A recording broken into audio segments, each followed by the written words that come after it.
Hello बच्चों, let's read the question. इस question में हमें असर्शन एक स्टेटमेंट दिया है जिसमें बोला है कि हाइपोथैलेमस जो है it contain several groups of neurosecretory cells, जिसको क्या बोलते हैं न्यूक्लियाई, एंड ये काम करता है, प्रोड्यूस करता है हार्मोन्स को, जिसका रीजन दिया है कि ये हार्मोन्स रेगुलेट करता है सिंथेसिस और secretion for the pituitary hormones. ना ये असर्शन रीजन के लिए हमें ऑप्शंस दिए गए हैं, 4 ऑप्शंस। सो अगर हम बात करते हैं यहाँ पे की कॉन्सेप्ट की, सो यहाँ हमारा की कॉन्सेप्ट हो जाएगा हाइपोथैलेमस। तो सबसे पहले अगर हम लोग जानते हैं कि हाइपोथैलेमस क्या है, then it is the endocrine gland जो कि हमारा basal part of diencephalon forebrain में मिलता है।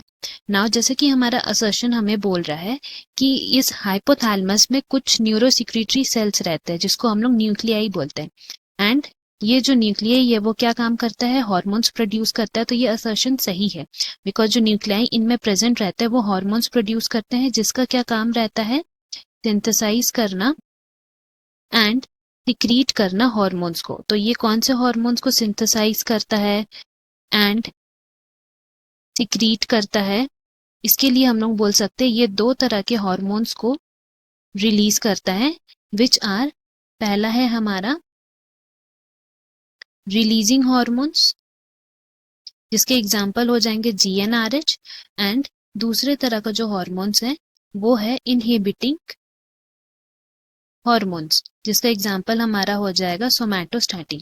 तो ये हाइपोथैलेमस एक्चुअल में क्या करता है कि ये 2 तरह के हार्मोन्स को रिलीज करता है। तो किसके लिए रिलीज करता है, तो यहाँ पे हम लोग बात करेंगे एक और ग्लैंड की जिसका नाम है पिट्यूटरी ग्लैंड। तो ये जो पिट्यूटरी ग्लैंड है वो हाइपोथैलेमस से एक स्टॉक के थ्रू जुड़ा हुआ होता है, एंड इस पिट्यूटरी ग्लैंड में हम लोग 2 पार्ट्स में इसको डिवाइड करते हैं, दैट इज एंटीरियर पिट्यूटरी जो हमें मिलता है एडिनो हाइपोफाइसिस रीजन में, तो हम लोग यहाँ लिख देंगे एंटीरियर पिट्यूटरी, एंड दूसरा जो हम लोग को मिलता है वो है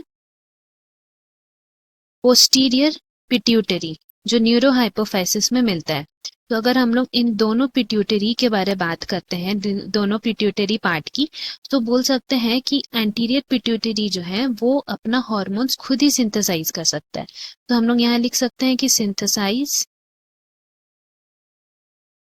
ओन हॉर्मोन्स, अपना हॉर्मोन्स मतलब खुद ही सिंथेसाइज करते हैं, बट उनका जो रेगुलेशन है वो हाइपोथैलेमस कराता है। सो हम लोग यहाँ लिख सकते हैं कि फॉर एंटीरियर पिट्यूटरी उनका जो हॉर्मोन्स का रेगुलेशन होता है it is done through the portal circulatory system जो कि हमारा हाइपोथैलेमस में होता है ब्लड के थ्रू।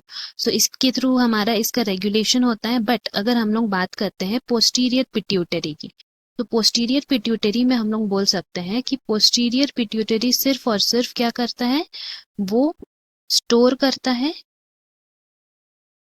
एंड रिलीज करता है। तो ये जो पोस्टीरियर पिट्यूटरी जो भी हार्मोन्स को स्टोर करता है और रिलीज करता है वो बनते कहाँ हैं, they are formed in the hypothalamus. इसीलिए यहाँ पे जो हम लोग बोले हैं कि हाइपोथैलेमस सिंथेसाइज और सिक्रीट करता है most of the hormones for posterior pituitary. And so अगर हम लोग यहाँ पे स्टेटमेंट्स को देखें वापस, तो असर्शन तो हमारा करेक्ट हो गया। नाउ इसका रीजन लिखा हुआ है कि ये हार्मोन्स रेगुलेट करता है synthesis and secretion of pituitary hormones, ये भी हमारा करेक्ट है। जैसे कि हम लोग यहाँ पे पढ़े पोस्टीरियर पिट्यूटरी का मैक्सिमम जो हमारा हार्मोन्स है वो सिंथेसाइज एंड बनता है कहाँ पे, हाइपोथैलेमस में। तो इससे कह सकते हैं हमारा असर्शन और रीजन ट्रू है, लेकिन ये करेक्ट एक्सप्लेनेशन नहीं है। तो इसीलिए हम लोग बोल सकते हैं यहाँ हमारा जो करेक्ट ऑप्शन है वो हो जाएगा option B, that is if both assertion and reason are true but reason is not the correct explanation of assertion.